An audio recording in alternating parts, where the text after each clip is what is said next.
Tem uma coisa que é muito legal. Ela começa assim: chorei, não procurei esconder. Eu tô lendo a música aqui, tá, galera? Chorei, não procurei esconder. Todos viram, fingiram pena de mim. Olha só, galera. Não, aí ele fala assim, né, para a galera que fingiu ter pena dele. Não precisava fingir. Ali onde eu chorei, qualquer um chorava. E aí ele diz que ele caiu, e ele fala assim, reconhece a queda e não desanima. Levanta, sacode a poeira e dá volta por cima. O que ele está falando? Ele está falando que ele caiu na vida, escorregou numa adversidade, levou um tombão, se estabacou. A galera, ao invés de ser solidário de verdade, fingiu. Olha o povo. Sabe por que o povo fingiu? Porque o povo estava preocupado em não cair. Porque o povo estava preocupado com seu próprio umbigo. E aí ele falou, fingiram ter pena de mim? Não precisava. Ali onde eu escorreguei, qualquer um escorregava e caía. Ali onde eu caí, qualquer um caía. E na hora que eu chorei, qualquer um chorava. O negócio é levantar, sacudir a poeira e dar a volta por cima. Por que eu comecei com essa música? Porque eu acho que ela fala um pouco do assunto da resiliência. Ela não fala tudo, ela fala só o início. Porque, na verdade, a resiliência, ela não é só o ato de levantar, sacudir e dar a volta por cima. Ela é processual. A resiliência, ela é o processo de ir pela vida, levantando quando cai, porque cá para nós, né, Leclerc? A gente cai várias vezes na vida. Poxa, nem fala. A vida propõe para a gente várias quedas. Olha, nossa amiga escritora! Tudo bem, querida? Vamos pensar o seguinte, Valéria, que essa questão da resiliência, nos últimos anos, virou um negócio meio clichê, né? Meio lugar comum. Né? Começou todo mundo a repetir que tem que ter resiliência, mas agora com a pandemia a resiliência foi para o escambau, né? Para o escambau de Madureira. Então, é bom a gente sempre explicar para a turma que nos assiste, ou ao vivo ou depois, que esse conceito de resiliência ele vem da engenharia, né? Onde se estuda a propriedade dos metais ou de qualquer tipo de elemento, de qualquer tipo de objeto, de produto, e é onde os caras tentam descobrir qual é a capacidade que alguma coisa tem, que algum objeto tem de receber determinada energia, sofrer determinado impacto e depois recuperar a sua forma original. Né? Então, por exemplo, o cara faz lá uma ponte, aí quantos carros ela suporta, ela balança, mexe, sacode, né? Pesa, ela dá uma comprimida, depois quando vai todo mundo embora, ela volta para o lugar. Então, essa coisa de suportar um impacto, uma energia e voltar para o lugar. Na física, com pedra, com aço, com plástico, é uma coisa. Sofrer o impacto da vida, uma pessoa, é outra coisa. É isso que tem que ficar. Então, porque quando a gente vem da física para a psicologia, a gente tem que ver aquela grande diferença. As experimentações mecânicas na física, porque, como você bem falou, é um conceito que vem das ciências exatas, né? Da engenharia, sobretudo a mecânica, e ele foi se desenvolvendo para passar para pressão emocional, pressão psicológica, até ser usado na psicologia. Só que lá na física dos materiais, sejam para fazer uma ponte, uma mola, ou qualquer, até mesmo um elástico, né? Isso. Ele é testado, ali no laboratório. Então você vai colocando, vai aumentando a pressão, ele vai estressando aquele material, ele vai estressando, e você vai aumentando a pressão para saber o quanto que ele aguenta. Aí o cara fala, né? Esse material aguenta tantos graus, ou tantos quilos. O nível de resistência desse material é tanto. E como é que você mede isso em gente? Então, em gente, a gente mede vivendo, não mede. Pois é, agora... Na vida. O material lá no laboratório, lá na mecânica, ele vai ter alguns pontos de vulnerabilidade, sabe? Ele tem uns coeficientes de resiliência e ele tem alguns pontos de vulnerabilidade. O material, coisa, matéria física. A gente também tem que entender que a gente tem alguns pontos de vulnerabilidade. Isso aí eu ia falar lá no final. Estou falando agora já. Vamos deixar para depois. Vamos voltar só para a resiliência mesmo. Pode ser. A gente não é. É assim, tipo meio que jeito Lela mesmo de ser, né? Tranquilo, tranquilo. Aí a gente não tem o experimento do laboratório.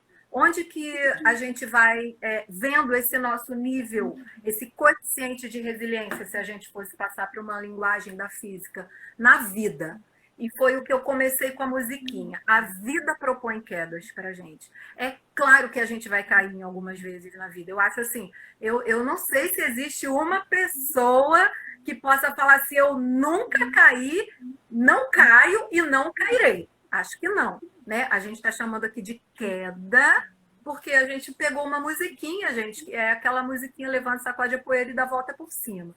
E o que eu estava dizendo é que é o seguinte, na verdade, a gente tem que ir caindo, que a gente vai cair, levantando, absorvendo o impacto dessa queda de uma maneira positiva, porque a resiliência é isso, e transformar isso em aprendizado. O que é isso?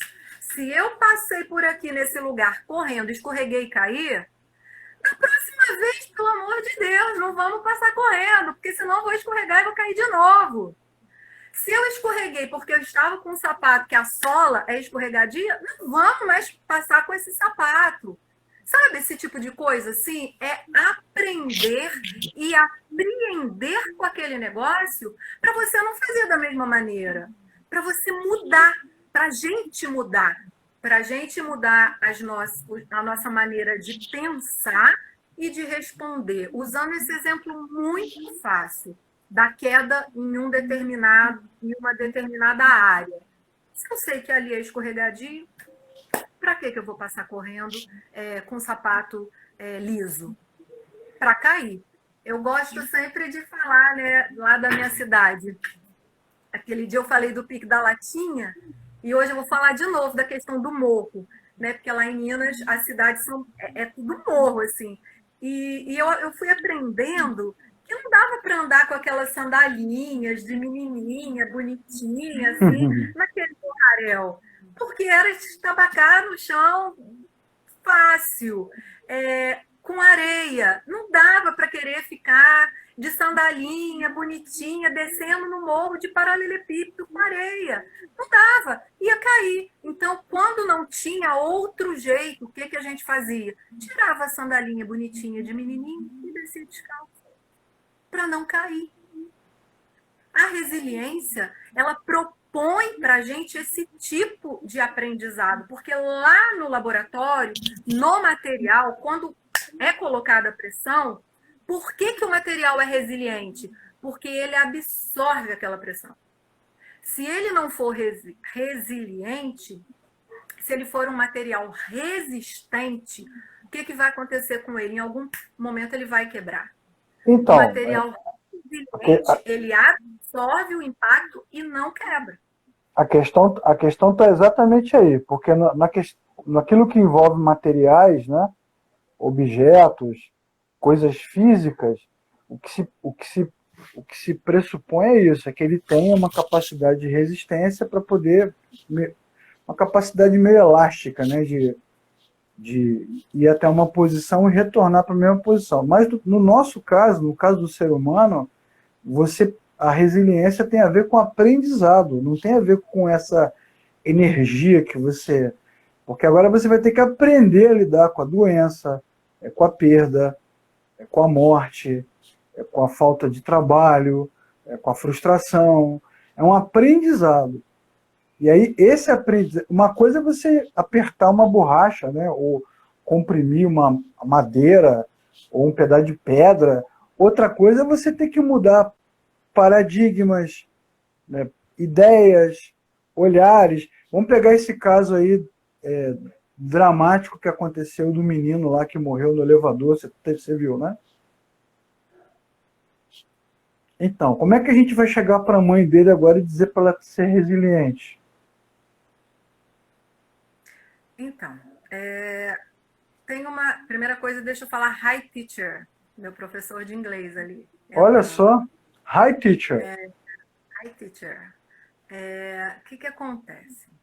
É o que eu falei, a vida propõe quedas.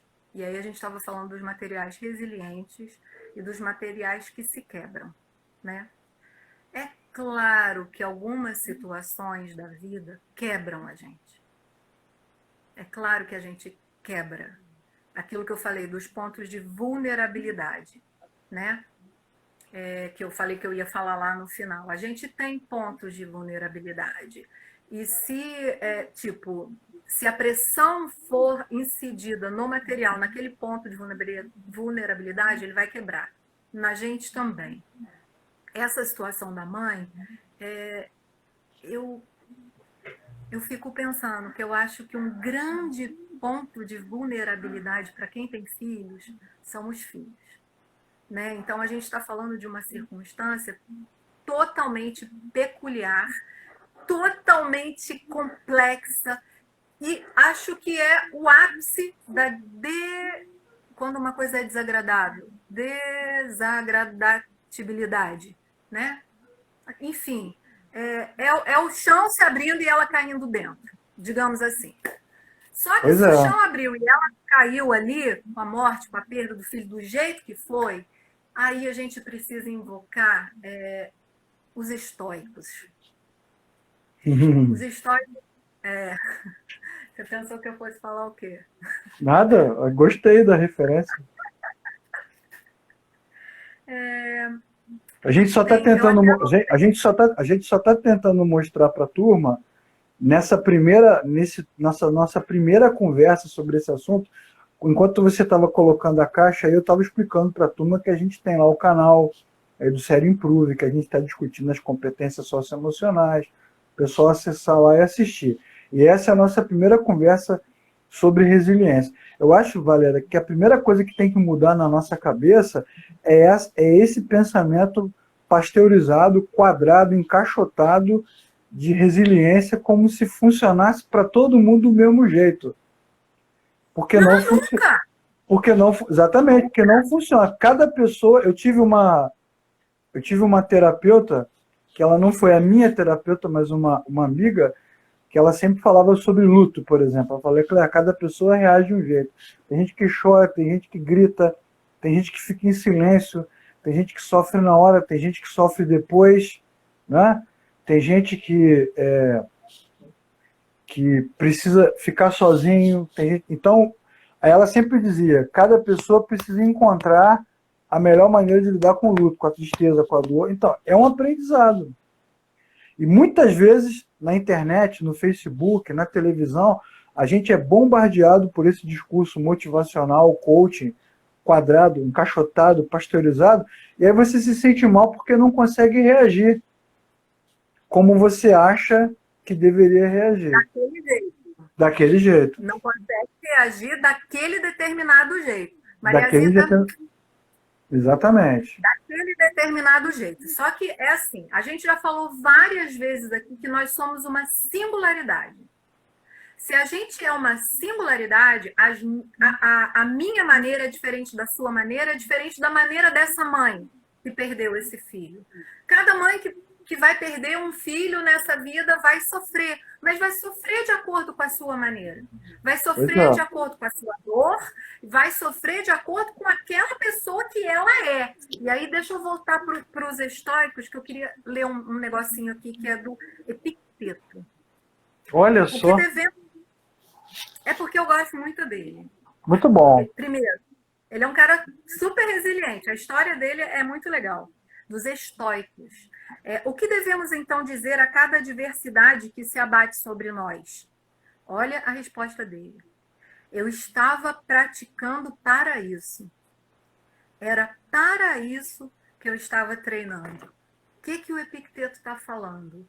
Que as adversidades vão chegar, mas que com o treino, entre aspas, esse treino é vivência, experimentação, aprendizado, adaptação, transformação, com cada impacto que a gente absorve e transforma em aprendizado, em mudança de ser, é o nosso treinamento.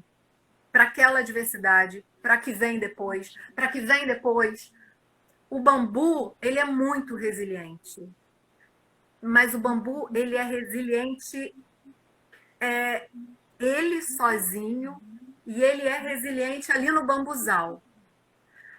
No começo, quando eu falei do negócio do tombo, que ele falou assim, vocês estão fingindo que tem pena de mim? Não precisava. Ali onde eu chorei, qualquer um chorava, que eu falei, sabe por que eles estavam fingindo? Porque eles estavam olhando para o seu próprio pé para ver se eles mesmos não iam cair. A segunda face disso que a gente está falando aqui da resiliência é essa questão da colaboratividade que a gente tem perdido. Porque como a gente tem dificuldade de absorver os impactos da vida, transformar isso em aprendizado para os nossos próprios modos de ser e estar no mundo, ou seja, para a gente se transformar, para que os acontecimentos transformem a gente, para que a gente se permita, como a gente tem dificuldade para isso, a gente endurece e ao invés da gente colaborar com o outro, a gente julga o outro.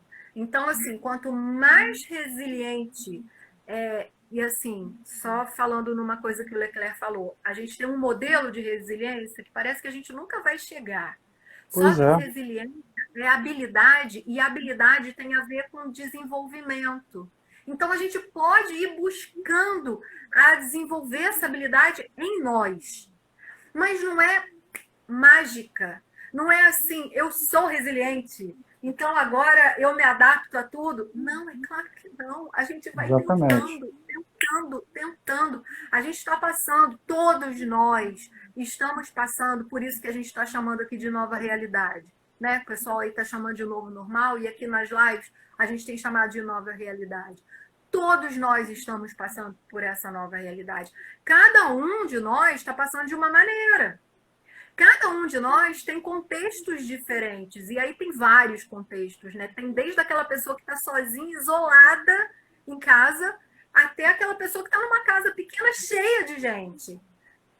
Tem a pessoa que está sozinha, isolada em casa e não sai de jeito nenhum, e tem a pessoa que está nessa casa cheia de gente que precisa sair para trabalhar, porque tem gente que não parou de trabalhar, e vai na rua e volta, e fica com medo da exposição e de estar expondo a família. Pois tem gente exatamente. que está com criança pequena, precisando estudar, precisando ter que trabalhar em casa, precisando estudar com a criança quer ver televisão, você precisa ficar no notebook, enfim, várias coisas. Né? A gente brinca assim que o nosso home office tem dia que ele é mais home e tem dia que ele é mais office. Né? Isso é uma dificuldade muito grande. Verdade. Mudar resiliência tem a ver com quantidade de pressão, tem a ver com a quantidade de estresse que a gente suporta. Um dos fatores mais estressantes para a gente é mudança. Até quando é uma mudança boa. Sabe assim, quando você vai mudar de casa, quando você vai fazer uma viagem, quando você vai mudar de trabalho, você sabe que aquilo é uma coisa boa, mas te gera uma certa adrenalina, né? Uma certa ansiedade que vem do estresse.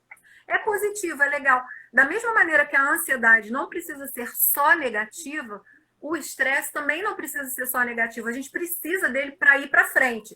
O problema é quando isso se cronifica.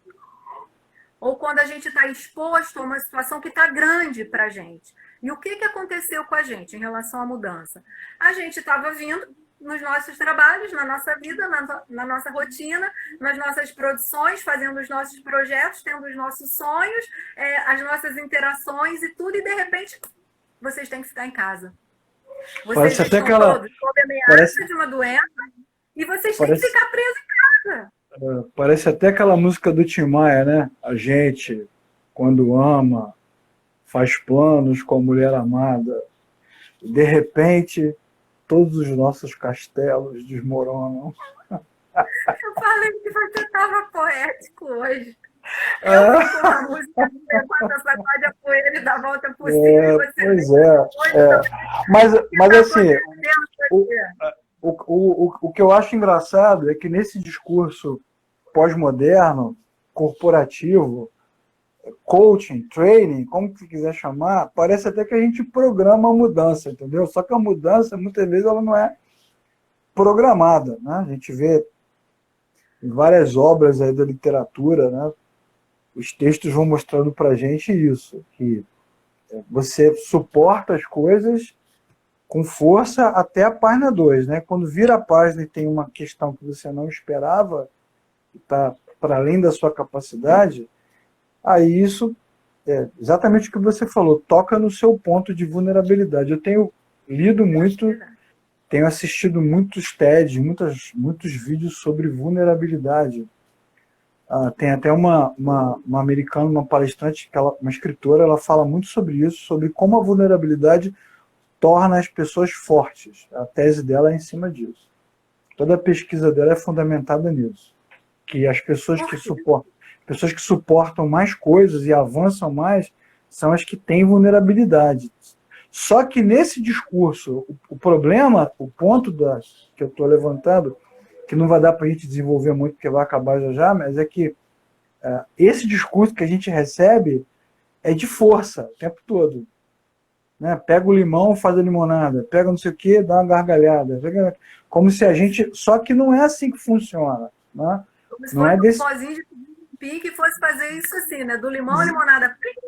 Exatamente, não é assim que funciona. Então, eu acho que essa live, que é a primeira conversa que a gente tem sobre esse tema, deve ajudar para quem está assistindo, deve ajudar a libertar um pouco a nossa mente dessa... A palavra não é boa, não, mas eu vou usar. Dessa ditadura. Não está numa época boa. Ditadura da alegria, exatamente. Mas eu uso muito isso. Vamos mudar a expressão, a tirania, né? Tirania da alegria, eles querem impor. Né? Deixa a ditadura, Leclerc. Deixa eles querem impor. Né? Mas assim, você que está assistindo com a gente aí, quando vem o impacto, quando vem a pressão, quando vem a ruptura, dói, cara. E você fica desnorteado mesmo. Então, a maneira como a gente está pensando a resiliência que não está legal. Porque nós não somos de ferro, nem de aço, nem de elástico. Né? A gente é de carne, é emocional, é transcendente, é cognitivo. Tem um monte de esfera dentro da gente aqui que é o que eu falo, a gente não é bambu, a gente quebra. Sacode a poeira do lado de fora, né? Do lado de dentro não tem poeira, tem outras coisas. Então, a gente levanta, sacode a poeira e dá a volta por cima no movimento, na ação, mas lá dentro alguma coisa vai sendo mudada. O grande lance da resiliência foi Glaucio Tour, para conhecer Niterói. O grande lance da resiliência é isso aí, é a gente absorver o impacto, Leclerc.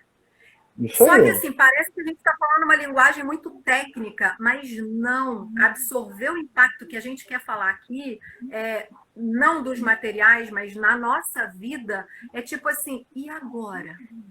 E agora que eu tô aqui no chão? Eu tô no chão, sabe? Como é que eu faz? caí, eu estou no chão. Não vou fingir que eu não estou, não vou fingir que eu não caí, não vou fingir que não está doendo, não vou fingir nada. O que eu posso fazer agora? O que eu posso fazer? Como que eu posso fazer? E o que isso vai mudar em mim? Para não cair mais. Pelo menos não nesse lugar. Ah, mas então você nunca vai cair mais? Não sei, mas pelo menos a gente vai tentando. A grande palavra é experimentação. Experimentação o tempo todo. Dificuldades, situações adversas, como essa que a gente está passando agora. E você falou uma coisa muito triste, que foi a situação da mãe, né, do menininho lá do elevador, do nono andar. Essas situações vão acontecer em intensidades diferentes para pessoas diferentes. Isso a gente precisa ter o tempo todo na cabeça. A questão é, o que eu vou fazer com isso? Sabe? Porque não é porque você só tem limão na sua vida e você faz limonada todo dia que eu também vou conseguir fazer. De repente eu não vou conseguir em algum dia fazer uma limonada. Ah, mas e aí? Você é fracassado, você é falido, você é, sei lá, qualquer adjetivo negativo aí, frustrado. Não. Sim e não. Eu posso me sentir frustrado, mas o que eu vou aprender com isso? Tá, o Leclerc ganha limão todo dia ele faz uma limonada. Eu ganho limão todo dia e não consigo fazer. O que está acontecendo comigo? Primeiro, eu preciso fazer uma limonada todo dia? Será que eu preciso mesmo? Exatamente. Será que não é só porque todo mundo fala que tem que fazer a limonada do limão? Será que eu tenho que fazer mesmo? Será que tem que fazer? Exatamente. Eu nem gosto de limonada. Eu nem gosto. Para que eu vou fazer uma limonada? Por que eu não posso pegar esse meu limão aqui? Eu não posso dar para o Leclerc, porque o Leclerc gosta de limonada. Então dou limão para ele. Não tem um modelo, não é uma caixa fechada, hermeticamente fechada. Exatamente. A resiliência, ela trabalha com oportunidade, ela trabalha com adaptação e melhora contínua. Mas não é essa linguagem do mundo corporativo, assim, tem que melhorar. Não é Kaizen, exatamente. Não é o Kaizen japonês da medição da qualidade, nada disso. É outra. Não é o Kaizen nesse sentido. É o Kaizen no sentido da gente melhorando, sim. Mas é no sentido da inventividade da vida. Valéria, da vida como obra de arte. Hoje a nossa live é mais curtinha, infelizmente, né? A gente tem que avisar para a turma que a gente já tem esses vídeos lá no canal. Aqui na timeline já colocamos o canal. Então é bom o pessoal assistir. A gente fala lá sobre autoconhecimento, autogestão. E são ganchos já para essa conversa. E a gente vai marcar um outro momento para continuar esse assunto. E acessa lá para você ir assistindo e acompanhando as histórias. A gente tem uma conversa boa, baseado no Gênio Indomável, lá que a gente está trabalhando esses temas também. Que pena que hoje é tão curtinho, mas não tem jeito, faz parte. Tem que absorver o impacto. Mas foi muito rico, Obrigado, Valéria. Começou na prática com a resiliência, né? Foi legal. Eu queria dar tchau também para a galera que está aqui. Valeu povo todo. E a gente continua aí falando disso outro dia. Isso, fiquem atentos, sigam aqui o canal, instagram.com/professor Leclerc, ou Instagram Lela Caixeta, que é o canal da Valéria. para vocês poderem ir acompanhando e ver os dias das lives, das conversas e os vídeos. Tem vários vídeos lá no canal no YouTube. Assistam, inscrevam-se e compartilhem. Né? A gente, inclusive, tem umas conversas boas sobre alegria, né? Um trabalho bacana para ajudar o pessoal, tá bom? Valeu, Valéria. Obrigado. Valeu, Leclerc. Valeu, galera. Valeu.